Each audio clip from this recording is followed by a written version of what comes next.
3 rounds of discussion with a 20-minute time limit. Introducing first from a Zoom call in Columbia, South Carolina, Matthew, aka the Unbreakable Spirit. And his opponent from a Zoom call in Atlanta, Georgia, Daniel, aka the Executioner. Take it away, Matthew.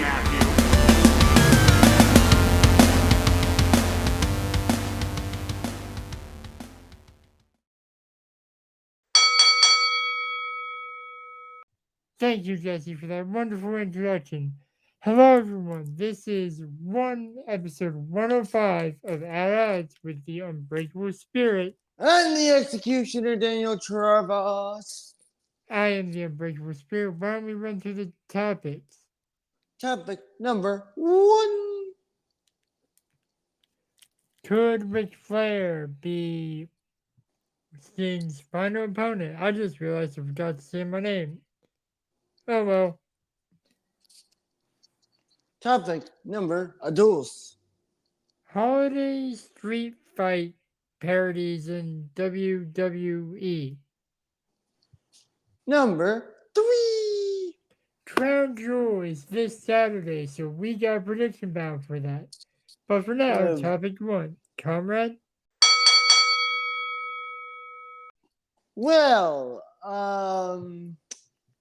my honest thoughts on Ric Flair being Sting's final opponent, don't get me wrong, it would be a great way to send Sting out, but it also is utterly ridiculous. It invalidates the whole, Ric Flair wrestled his final match a year or 2 ago or something.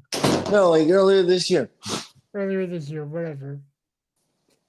Yeah, Ric Flair apparently hung up the boots when he teamed with Andrade El Idolo against 2 people who I don't remember. Well, yeah, when he had his own personal pay-per-view. Yeah, and he supposedly wrestled his final match. But now people are talking, maybe Sting's opponent is going to be the Nature Boy Ric Flair. It's like, Ric's retired. What was the point of having a final match if you're just pay-per-view not going to stop? Yeah. Don't get me wrong, you could have Ric Flair be the special guest referee. Yeah, that could work, but people aren't saying Ric's gonna be the special guest referee. They're saying he's going to be the final opponent of the Icon Sting. My personal opinion is, my to add on to my thoughts is, I don't think it should be the Nature Boy. I think Sting's final opponent should either be a young and up-and-coming wrestler or Darby Allin, yes, or somebody that you could, whether it be Swerve Strickland, whether it be Edge, somebody, a first and one-time opponent. Yeah. That's what I would like. Yeah, sort of like what Edge did with what Adam Copeland did with WWE. His very first match against Sheamus was his WWE retirement match. Yep. Do something for that for the Icon Sting. I completely and utterly agree. I believe that whoever... Now, here's my question. That is this. Should Sting win or lose his final ever match?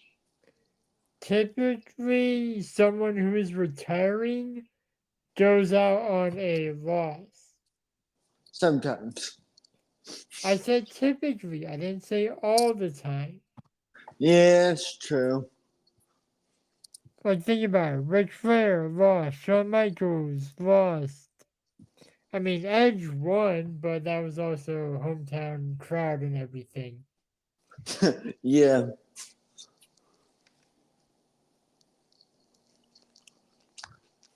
I mean, hey, Undertaker won on his final match. He, did he? Oh, yeah, he did. Well, it was a boneyard match. What do you expect? That's fair. My on like, look, don't get me wrong. Whoever,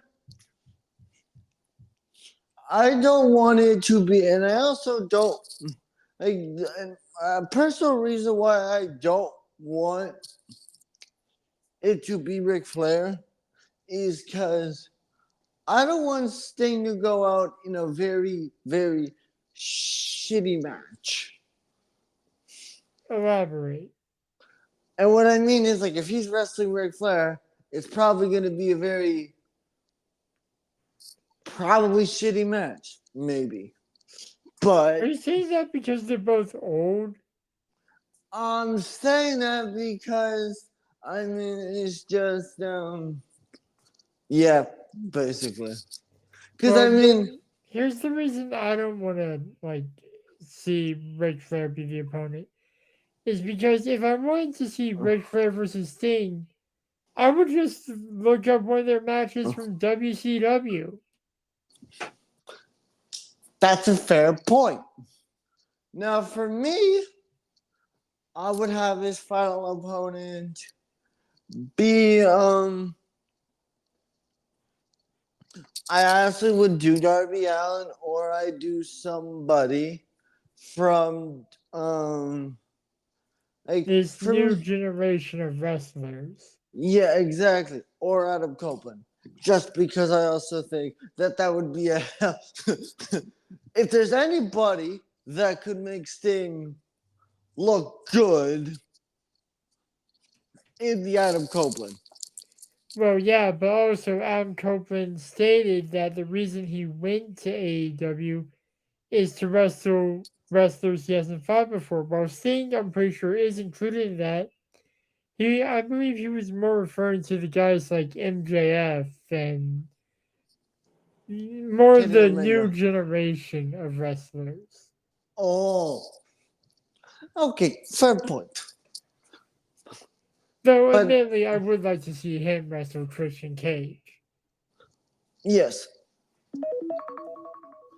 All right. But Final we're thought. probably. Wait, hang on. Sorry, you go. Final thoughts is if Ric Flair is to be involved, I think he should be either at ringside or as the ref.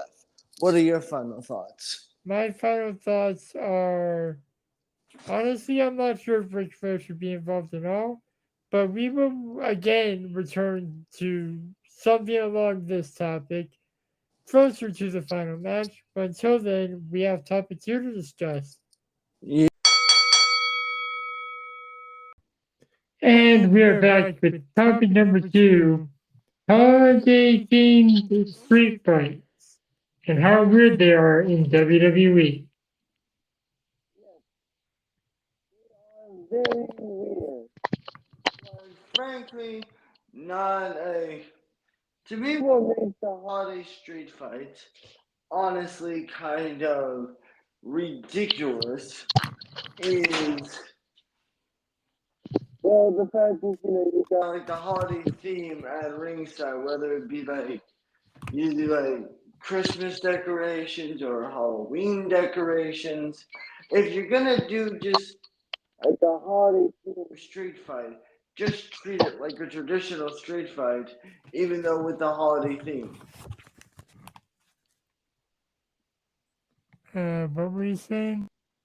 I said, look, don't get me wrong, the holiday street fights are very weird. I am not gonna lie about it, but it's just what makes it weird to me is, having whatever the theme is at ringside. If you're gonna do like a holiday themed street fight, just treat it like a traditional street fight minus the holiday theme. Yeah. And some of the gimmicky ones, they just look aesthetically, they fit the holiday, but adding street fight to it is just weird. Like what? Miracle on 34th Street fight. Yeah. I'm not sure if this was actually one, but it should be Nightmare on Elm Street fight. Yeah. Don't get me wrong. The holiday weapon for the 34th on Christmas. See, wrapping weapons, that makes sense. Like, we saw something similar to this at NXT Halloween Havoc, which kind of prompted this topic when they had a candy corn looking kendo stick. Yeah.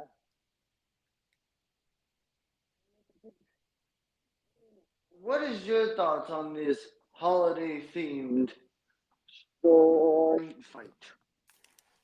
I'm not sure if they're needed, to be honest.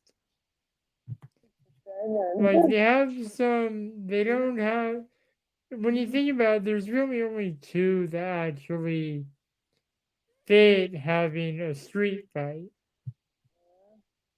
Halloween and Christmas.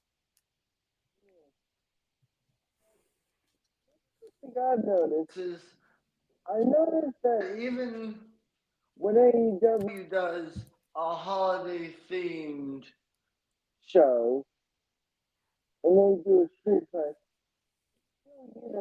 they may still have like they don't really do like that sort of weird stuff I noticed for All Elite Wrestling. Yeah. But if they have a street fight, it's a street fight. That's it.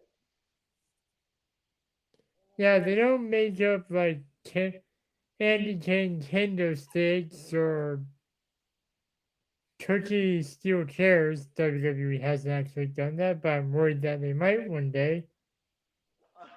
Yeah, that'd be weird. Very weird.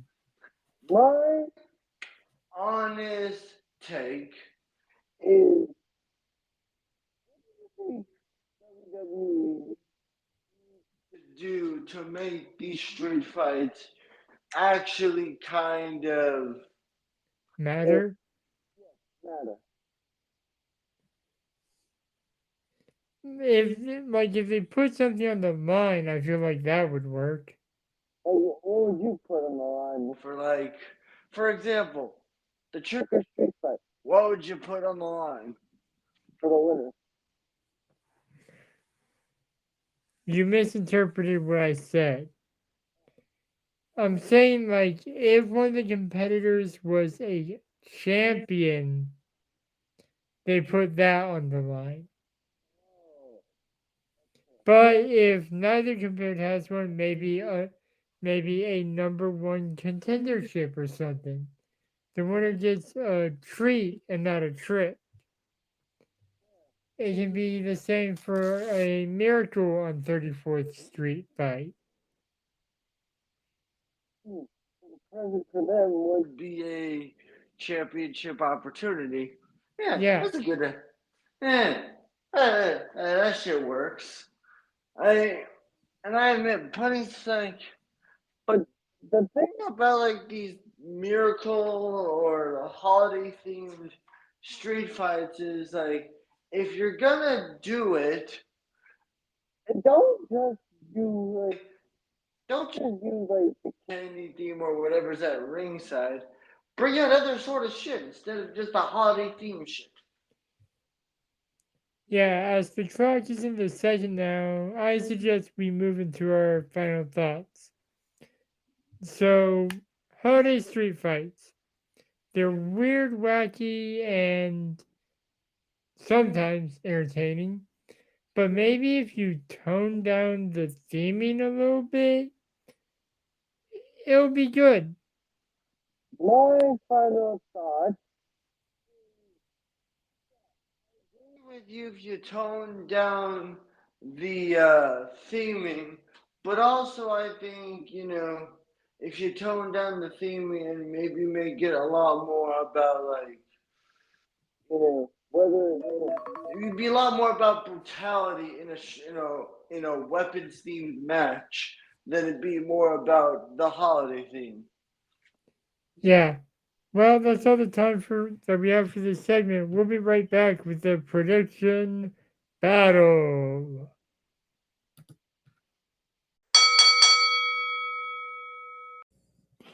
Hey guys, this is the Unbreakable Spirit recording. Ironically, the day we normally record, but we recorded yesterday, and something happened with my audio that I noticed during editing that I could barely hear myself on the recording. So we've already re-recorded topic 2. That's why what? Never mind. The point is, I could barely hear myself during the prediction battle, and I don't want to have to drag the executioner into another recording. So I'm just gonna read them off and tell. But first, the punishment is the loser has to watch a bad movie from any genre whatsoever. The matches in order of prediction. First, the World Heavyweight Championship match between Seth Rollins and Drew McIntyre. Personally, I'm excited for this match. I think it's going to slap. And I also think Seth is going to retain. So I chose Seth freaking Rollins. And Daniel chose Drew McIntyre. The second match we predicted was the Women's World between the Fatal 5-Way between Shayna Baszler, Raquel Rodriguez, Zoe Stark, Rhea Ripley, and Nia Jax. I believe it's too early for Zoe Stark to have a championship, so I chose Baszler and Raquel, and Travis chose Rhea and Nia.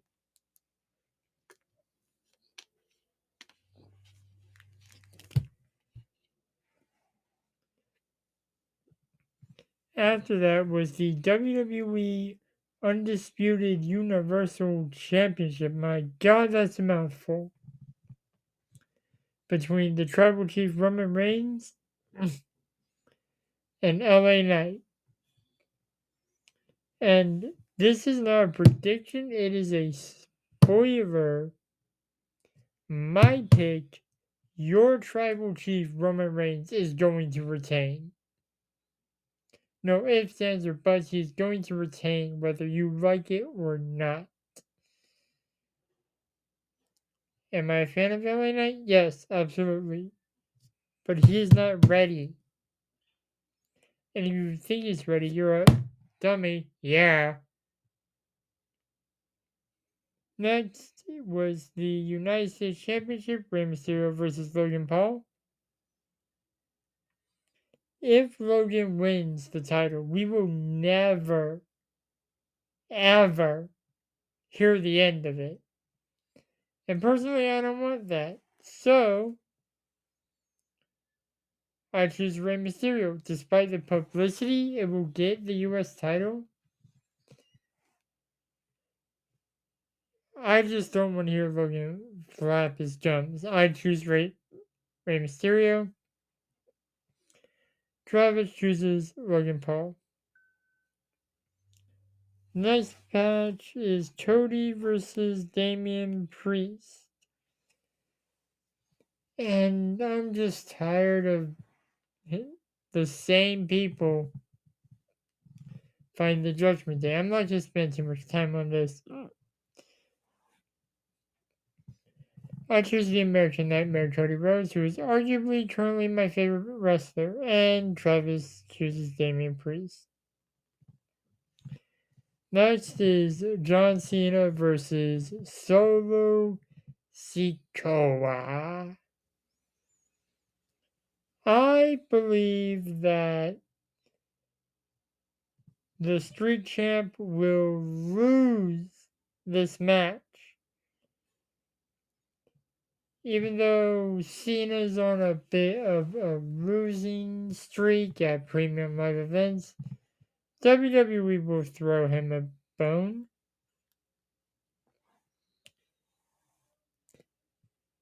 And the last match is that we predicted was the women's world, or not women's world, sorry, the women's championship match.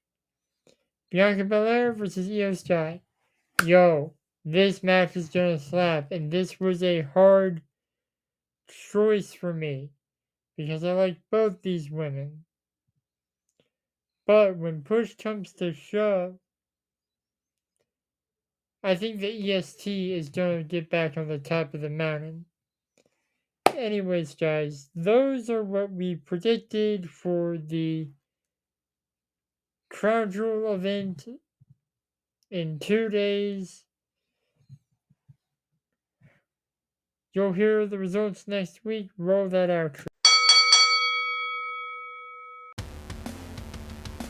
Thank you for listening to At Odds, hosted by the Unbreakable Spirit And the Executioner. edited by the Unbreakable Spirit. You can follow me on Twitter and Instagram at MTS_life_0126. You can follow me on Instagram at DanTravis21, and you can also follow me on the Twitter at DanTheExecutioner21. And you can follow the podcast at Odds Podcast. We'll be back next week with more debates and discussions. But until then, the Executioner and the Unbreakable Spirit will still be at odds. Thank you, losers.